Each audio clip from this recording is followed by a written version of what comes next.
Shalom, bonjour. Nous allons voir une étude sur la chronologie de la mort. Que se passe-t-il après la mort pour des gens perdus et pour des gens sauvés?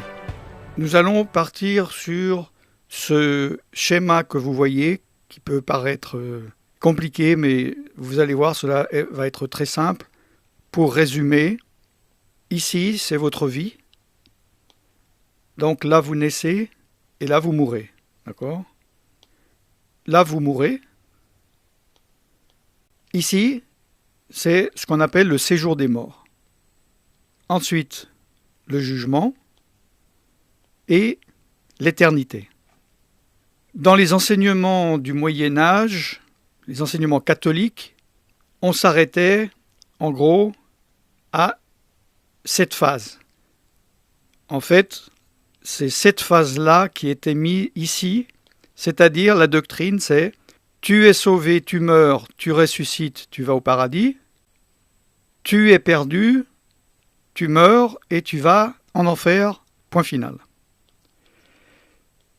Certaines personnes croient encore cela. Je vous assure que j'ai des arguments avec des personnes qui, donc, sont encore au Moyen-Âge. Pour ceux qui lisent la Bible, nous allons voir que peut-être malheureusement, mais ce n'est pas aussi simple que ça, mais cela est clair lorsque nous voyons les versets bibliques. Je résume donc, vous voyez, il y a la phase de la vie, vous mourrez, il y a ce qu'on appelle le séjour des morts, le jugement dernier, le jour du jugement, et l'éternité. Ce qu'il faut que vous ayez en tête, c'est que tout ce qui est en rouge ici concerne les personnes perdues, les non sauvés.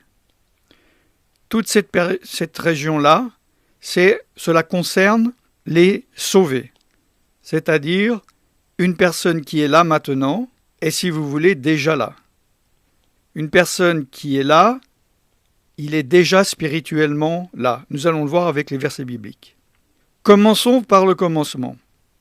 Le commencement devrait être ici, dont je ne vais pas parler pour simplification. Ici se trouve la prédestination, ce qu'on appelle la prédestination ou pas. J'en parlerai lors d'une étude biblique spécifique à cela. Donc, votre vie commence ici. Je pourrais dire lorsque vous naissez, mais bibliquement, nous savons que c'est en fait lorsque nous sommes conçus. Mais pour simplifier, je vais dire naissance. Toutes les personnes naissent ici. Toute personne est conçue et perdue, n'a pas le salut. Personne ne naît ici, même si son père et sa mère sont sauvés, sont remplis du Saint-Esprit, ont une relation sexuelle pour vous avoir dans l'onction de Dieu, tout le monde est né dans le péché. Il est dit dans la parole de Dieu, dans Romains chapitre 3, verset 23, « Car tous ont péché et sont privés de la gloire de Dieu. » Tout le monde est né dans le péché. Et il y a un moment donné, dans le parcours de votre vie, vous devez vous convertir pour passer de la damnation au salut. Avant votre conversion, la Bible dit « Vous étiez morts par vos offenses et par vos péchés, dans lesquels vous marchiez autrefois selon le train de ce monde, selon le prince de la puissance de l'air, de l'esprit qui agit maintenant dans les fils de la rébellion. Nous tous aussi, nous étions de leur nombre, et nous vivions autrefois selon les convoitises de notre chair, accomplissant les volontés de la chair et de nos pensées, et nous étions par nature des enfants de colère comme les autres. Éphésiens chapitre 2, versets 1 à 3. Je ferai une étude biblique complète concernant cette phase. Ceci, qui d'ailleurs va jusqu'au bout, est, je vais simplifier, est une abîme, est une séparation. Et ceux qui sont là, à moins de se convertir, ne peuvent pas atteindre de ce côté, peu importe le niveau où ils se trouvent. Et les personnes de ce côté ne sont plus ici je ferai l'étude biblique concernant une fois sauvé, toujours sauvé. Rendez grâce au Père, donc, qui vous a rendu capable d'avoir part à l'héritage des saints dans la lumière, qui nous a délivrés de la puissance des ténèbres et nous a transportés dans le royaume du Fils de son amour, en qui nous avons la rédemption, la rémission des péchés, Colossiens 1, 12, 14. Nous avons été transportés dans le royaume du Fils de son amour. Lorsque nous nous sommes convertis, Dieu, qui est riche en miséricorde, à cause du grand amour dont il nous a aimés, nous qui étions morts par nos offenses, nous a rendus à la vie avec Christ. C'est par grâce que vous êtes sauvés.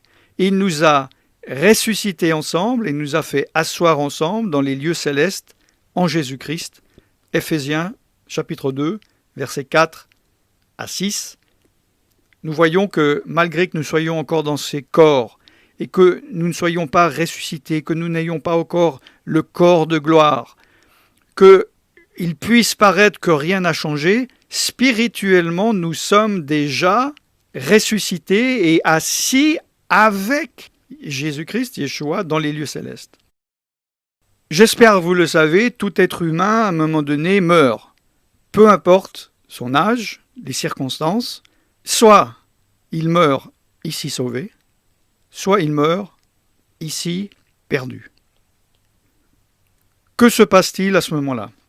Concernant la mort, la Bible dit « Souviens-toi de ton Créateur pendant les jours de ta jeunesse, avant que les jours mauvais arrivent, avant que le cordon d'argent se détache, avant que la poussière retourne à la poussière comme elle y était, et que l'esprit retourne à Dieu qui l'a donné. » Ecclésiaste 12, 3 à 9.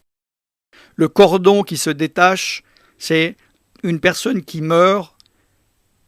Tant que ce cordon est attaché, comme des gens dans le coma, il peut revenir. Si ce cordon est coupé, il ne peut plus jamais revenir. La poussière retourne à la terre, le corps qu'il y était, et l'esprit retourne à Dieu qui l'a donné, c'est-à-dire il retourne dans le monde spirituel en attendant la résurrection des corps et des esprits. La Bible dit donc que, évidemment, son corps reste pour l'instant sur la terre, pour les deux, et son esprit s'en va. Son esprit monte. J'ai connu, malheureusement, une expérience, ou heureusement, une expérience de mort imminente, une NDR, lorsque j'étais ici. Je suis mort lorsque je n'étais pas sauvé, et j'ai commencé à parcourir, et ici, les démons m'attendaient. Par la grâce de Dieu, évidemment, j'ai pu réintégrer mon corps, je me suis converti, maintenant je me trouve ici, et lorsque je mourrai, je ferai le même principe, mais cette fois, ce ne sont pas les démons qui m'accueillent, parce que les démons ne peuvent pas venir ici, mais, selon la doctrine, c'est les anges ou c'est le Seigneur. Je ne veux pas rentrer dans les détails. Une fois que l'âme est sortie, elle atteint, quoi donc? Elle atteint un lieu. Ce lieu n'est pas le lieu de l'éternité déjà. C'est ce qui est appelé à tort, ce qui a été traduit en français, que vous connaissez sûrement sous le nom de séjour des morts. C'est un endroit où les âmes vont, où ils ne sont pas encore ressuscités. Les morts en Christ ne ressuscitent pas tout de suite. Ce lieu s'appelle, alors attention à la confusion, je suis désolé mais je suis obligé d'en parler, dans la Bible, s'appelle l'enfer. Alors je sais que pour certains d'entre vous, par rapport au schéma, non, l'enfer, il est ici à la fin. Alors ça vient de l'enseignement catholique, comme je dis, à l'époque où les gens avaient 50 de QI et ne savaient pas lire et n'avaient pas la Bible. Donc l'Église a simplifié. Mais avec les traductions de la Bible après protestantes, ils sont restés dans ces mots simples, ils infantilisent les brebis, Et même dans le monde, les non-croyants, le mot enfer est synonyme de la fin, de la phase finale. Hein, si on va dans la rue, on parle avec des athées du monde entier. Bonjour, vous croyez que vous allez, une fois mort, dans un bon endroit, alors on va utiliser le mot paradis, ou vous allez dans un mauvais endroit appelé enfer. Même moi, lorsque je fais des réunions d'évangélisation, pour ne pas compliquer, je vais dire convertissez-vous à Jésus pour ne pas finir en enfer. Voilà, c'est un mot commun, mais doctrinalement, cet endroit-là, traduit à tort, comme je le dis, par séjour des morts, est le mot enfer.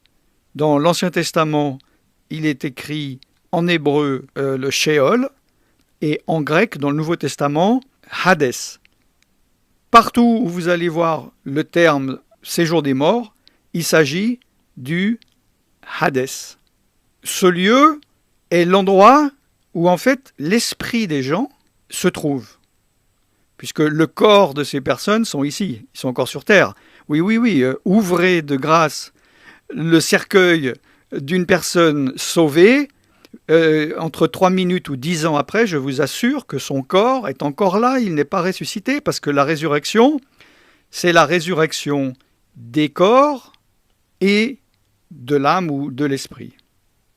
Le séjour des morts, Sheol, en hébreu, Hadès, en grec, enfer, et de grâce, à partir d'aujourd'hui, chaque fois que vous allez lire séjour des morts, sachez que c'est le mot enfer. Yeshua, Jésus, donne une parabole. Je vous rappelle que cela est une parabole, parce qu'il y a des gens, ils en tirent des conclusions doctrinales, alors qu'il s'agit d'une, parabole. Il y avait un homme riche, qui était vêtu de pourpre et de fin lin, et qui chaque jour menait une joyeuse et brillante vie, et un pauvre nommé Lazare était couché à sa porte, couvert d'ulcères et désireux de se rassasier des miettes que tombaient de la table du riche, etc., etc. Le pauvre mourut, et il fut transporté par les anges dans le sein d'Abraham. C'est quoi le sein d'Abraham? C'est le séjour des morts. C'est ce qu'on appelle l'enfer. Le riche mourut aussi, et il fut enseveli. Son corps fut enseveli. Dans le séjour des morts, donc en enfer, il leva les yeux, et tandis qu'il était en proie au tourment, parce qu'il souffre déjà, tout comme nous, lorsque nous serons morts, nous serons déjà dans la joie. Donc, en proie au tourment, il vit de loin Abraham. De loin, oui, puisqu'il y a une séparation entre les deux. Et Lazare dans son sein. Il s'écria, « Père Abraham, aie pitié de moi et envoie Lazare pour qu'il trempe le bout de son doigt dans l'eau et me rafraîchisse la langue, car je souffre cruellement dans cette flamme. » Je vous rappelle, c'est une parabole. Abraham répond, « Mon enfant, souviens-toi que tu as reçu tes biens pendant ta vie et que Lazare a eu les maux pendant la sienne. Maintenant, il est ici, consolé, et toi, tu souffres. » C'est pour cela que nous voyons par ici que les personnes ont une conscience dans l'enfer ou le séjour des morts. C'est pour ça parce que dans beaucoup de doctrines, ils disent, voyez, le séjour des morts, c'est un endroit où les morts, on dit, dorment, mais leur esprit est réveillé. D'ailleurs, il y a entre nous et vous un grand abîme, cet abîme dont je vous ai parlé, afin que ceux qui voudraient passer d'ici vers vous ou de là vers nous ne puissent le faire. Le riche dit, « Je te prie donc, Père Abraham, d'envoyer Lazare dans la maison de mon père, etc., pour qu'il parle et qu'il ne vienne pas aussi dans ce lieu de tourment. » Vous pouvez lire la suite de la parabole dans Luc, chapitre 16, versets 19 à 28. Également, Paul a dit « Écoutez ces paroles, Jésus de Nazareth, cet homme à qui Dieu a rendu témoignage devant vous par des miracles. Vous l'avez crucifié, vous l'avez fait mourir par la main.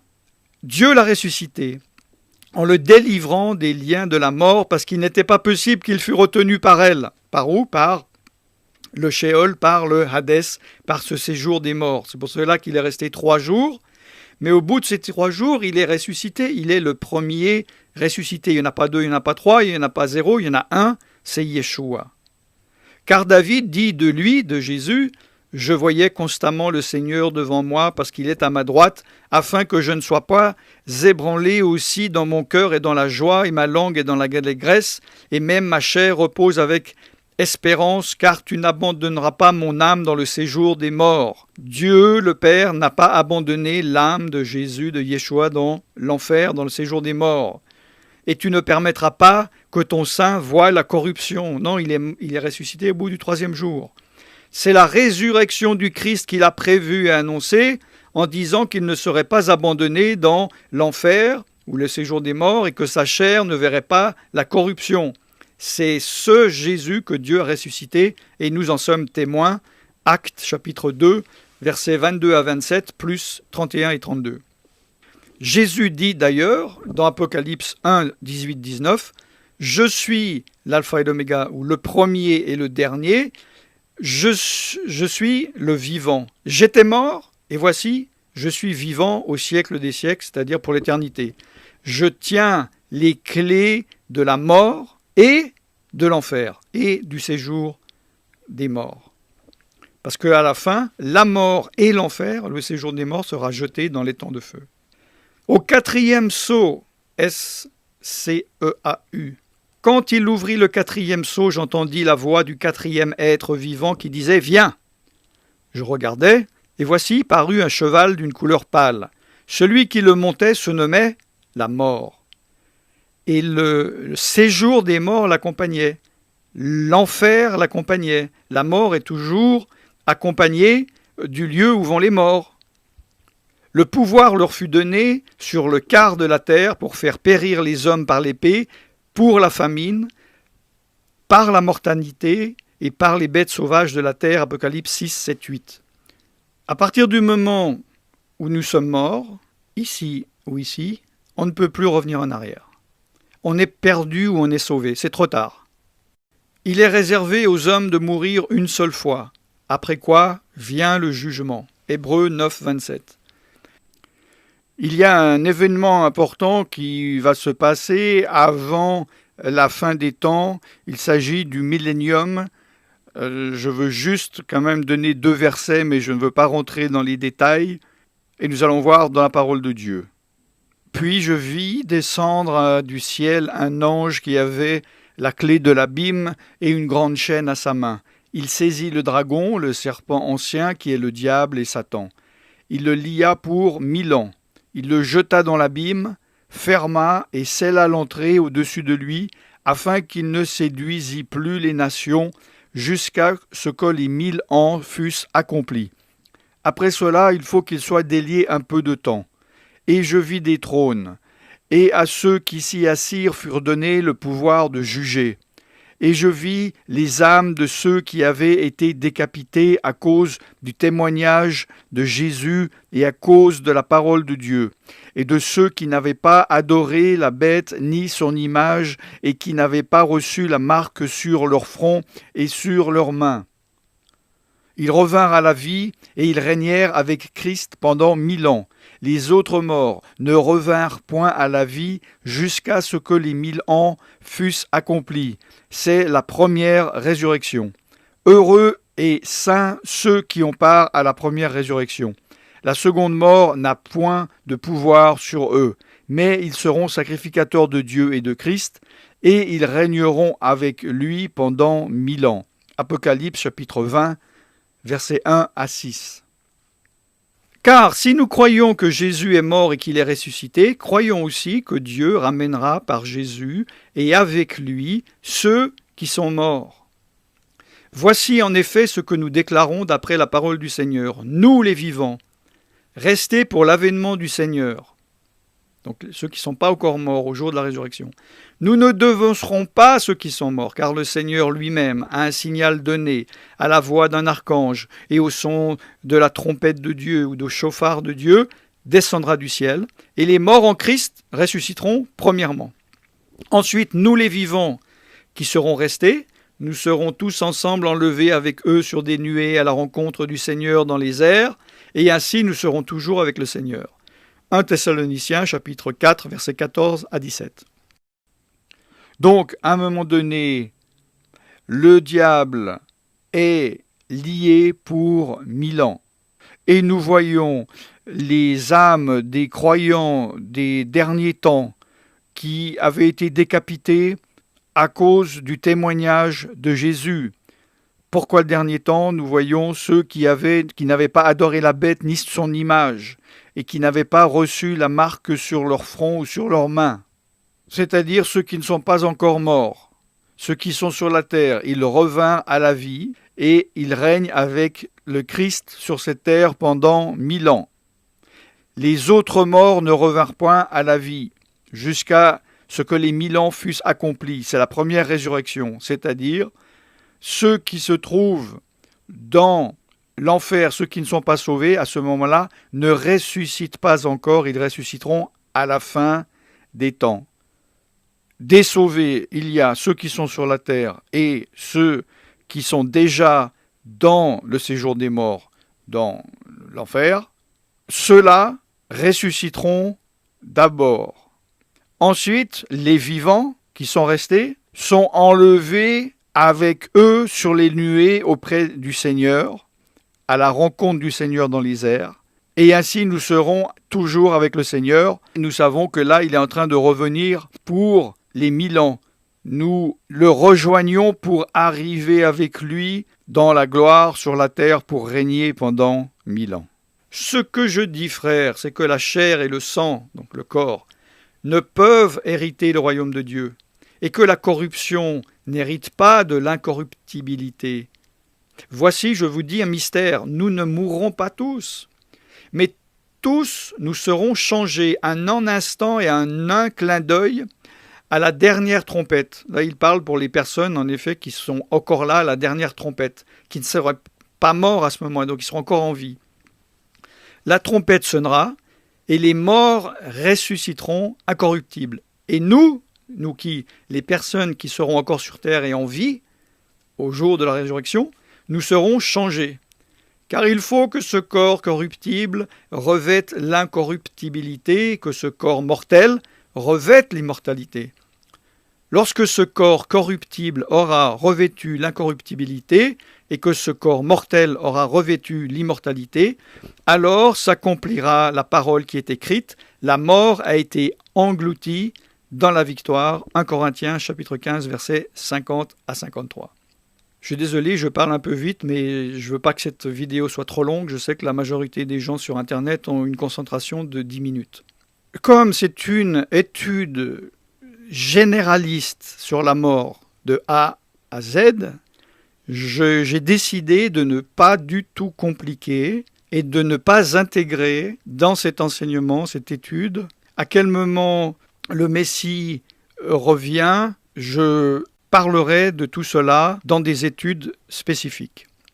Je vais parler maintenant de la troisième phase qui est le jugement. Il y a un moment donné où tous les êtres humains vont se retrouver devant le trône du jugement pour être jugés.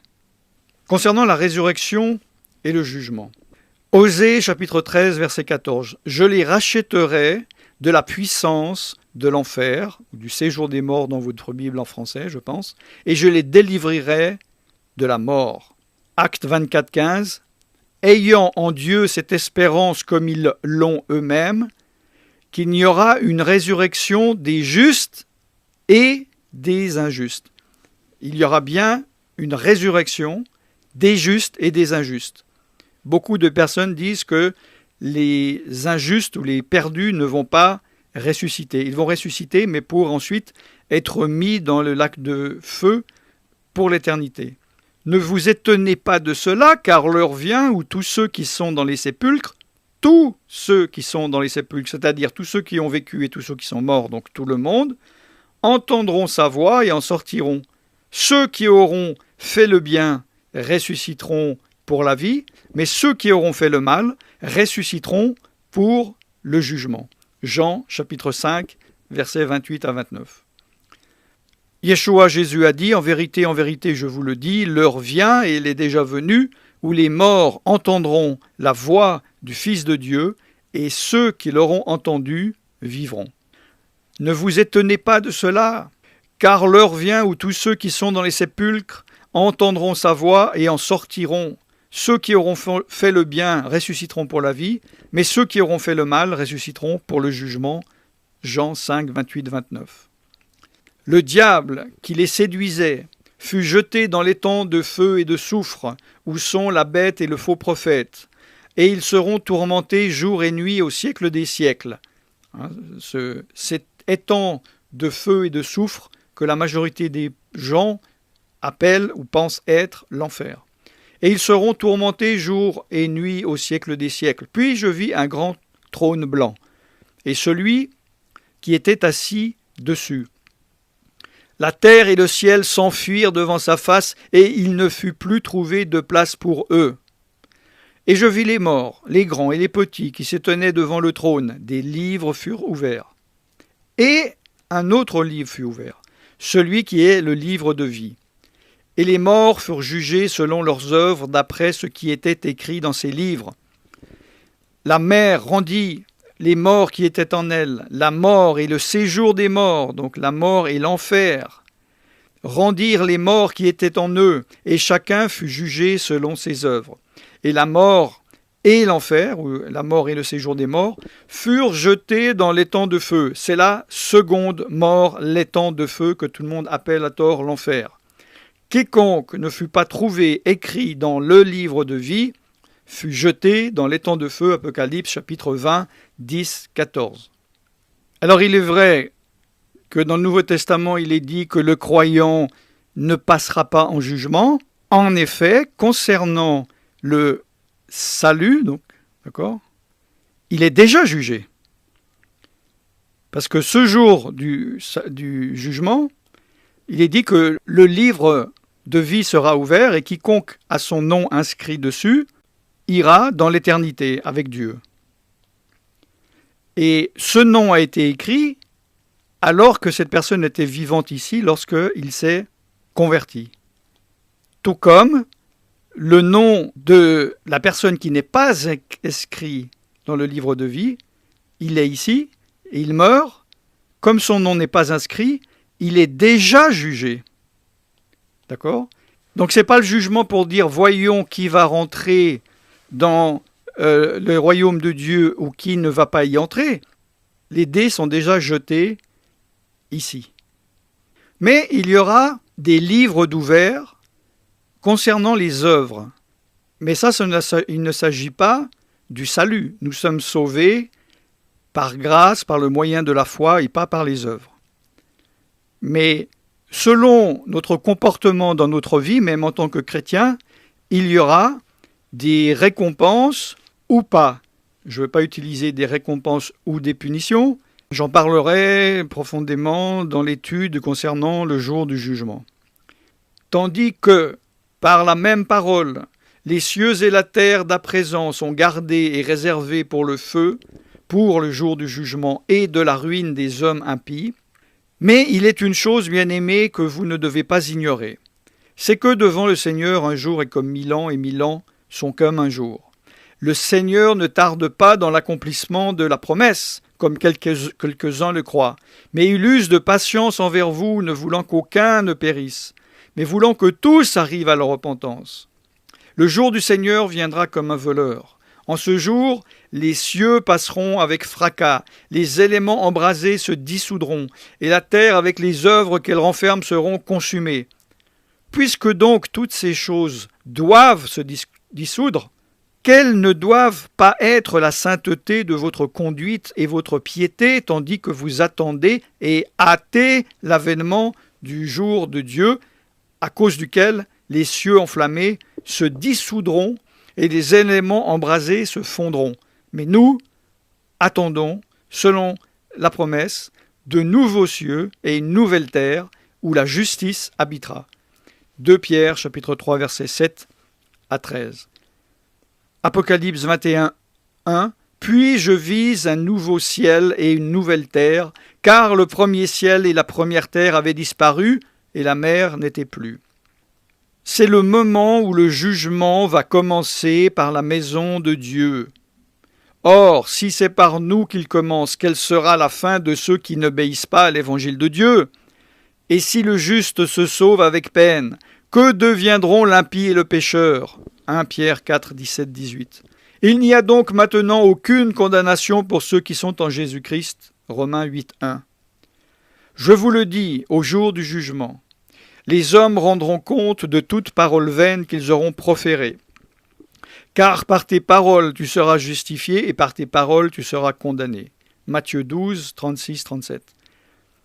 Tel Dieu est, tel nous sommes aussi dans ce monde. C'est en cela que l'amour est parfait en nous, afin que nous ayons de l'assurance au jour du jugement. 1 Jean 4, 17. Suite à ce jour du jugement, donc, les âmes rentreront dans le royaume de Dieu, ou appelez ça le paradis, ou la Jérusalem céleste, et les non-sauvés rentreront dans ce lieu qui est appelé en général enfer, alors que dans la Bible, dans l'Apocalypse, nous voyons qu'il est appelé le lac de feu ou l'étang de feu. D'ailleurs, il est dit que à partir du moment du jour du jugement, de ce jugement, il n'y aura plus de naissance, il n'y aura plus de vie, il n'y aura plus de personnes qui meurent. Il n'y aura donc plus besoin de séjour des morts provisoire. D'accord ? C'est pour cela que cette terre sera supprimée, il y aura une nouvelle terre, des nouveaux cieux. Comme il n'y aura plus de mort, il n'y a plus besoin de séjour pour les morts. C'est pour cela qu'il est dit que ce jour du jugement, la mort, il n'y en aura plus besoin vu qu'il n'y aura plus de naissance. Et le séjour des morts et l'enfer, donc, oui, le Hadès, regardez en grec, sera jeté dans l'étang de feu ou le lac de feu avec les perdus, avec le diable et les démons. Et donc ici, il y aura une séparation totale, comme déjà spirituellement, il y a déjà une séparation totale entre les sauvés et les perdus. Je sais qu'il peut paraître pour certains contradictoire, parce qu'on a l'impression que dans la parole de Dieu, il est dit que les chrétiens ne passeront pas en jugement, leur nom est déjà inscrit dans le livre de vie, d'ailleurs il est inscrit même avant leur naissance par la prédestination. Il y a des versets qui disent « nous ne passons pas en jugement », il y a d'autres qui disent que des livres seront ouverts et que chaque personne sera jugée sur ce qu'il a dit, sur ce qu'il a fait. Il ne faut pas mélanger le jugement concernant notre destination éternelle, passer l'éternité dans la présence de Dieu ou passer l'éternité dans les temps de feu, avec le jugement juste de Dieu par rapport à la manière dont nous nous sommes comportés. Ce sont deux choses différentes, j'en parlerai évidemment dans l'étude consacrée au sujet du jugement dernier. Je veux juste finir avec un des versets le plus utilisé par ceux qui disent que lorsque nous mourrons, nous irons directement dans la nouvelle terre et que nous ne passerons pas par ce fameux séjour des morts, en utilisant le verset du brigand crucifié à côté de Yeshua, de Jésus, et Jésus qui lui dit « Tu seras avec moi aujourd'hui dans le paradis ». Donc si on prend que ce verset, on fait abstraction de tous les autres versets de la Bible, il va à l'opposé de toutes les doctrines. Les gens disent « Ah oui, vous voyez, il n'y a pas besoin de croire, il ne croyait pas, il n'était pas baptisé, il n'y a pas besoin d'être baptisé pour être sauvé. Il a dit aujourd'hui tu seras avec moi au paradis, donc vous voyez, il n'y a pas de jour de jugement, il n'y a pas de séjour des morts, tout cela est faux. » Par rapport au schéma, comme je le dis, il faut comprendre qu'une personne, à partir du moment où elle est sauvée, fait déjà partie du royaume de Dieu. Nous sommes déjà dans le royaume de Dieu. Et lorsque nous mourrons, que nous soyons avant le jugement, après le jugement, pendant les 1000 ans ressuscités ou pas, nous sommes déjà dans le royaume de Dieu. Je veux terminer en vous disant que cela, en répétant pour ceux qui sont encore là, félicitations, parce que je sais qu'en général, les personnes sur Internet n'arrivent pas à écouter de longues vidéos, et surtout lorsqu'il s'agit de sujets complexes comme cela. C'est pour ça que j'ai essayé d'être le plus simple possible. Je vous rappelle que cela est un overview, une vue d'ensemble, et que je vais faire des études spécifiques sur chaque étape. Je suis serviteur de Dieu Alan Rich et je vous bénis dans le nom tout-puissant de Yeshua Mashiach, Jésus-Christ, en français. Shalom. Êtes-vous sûr de votre salut? Êtes-vous sûr d'être sauvé? Ne jouez pas avec votre éternité. Il faut que vous soyez sauvés maintenant. Ne repoussez pas à dans une minute. Investissez 1 heure de votre vie en regardant cette playlist, la conversion à Jésus-Christ, Alan Rich. Cela va vous donner tout ce dont vous avez besoin pour savoir comment être sauvé, savoir si vous l'êtes et recevoir l'assurance du salut. Ne manquez pas non plus cette vidéo dont j'ai parlé, de mon expérience de mort imminente lorsque je suis mort alors que je n'étais pas sauvé.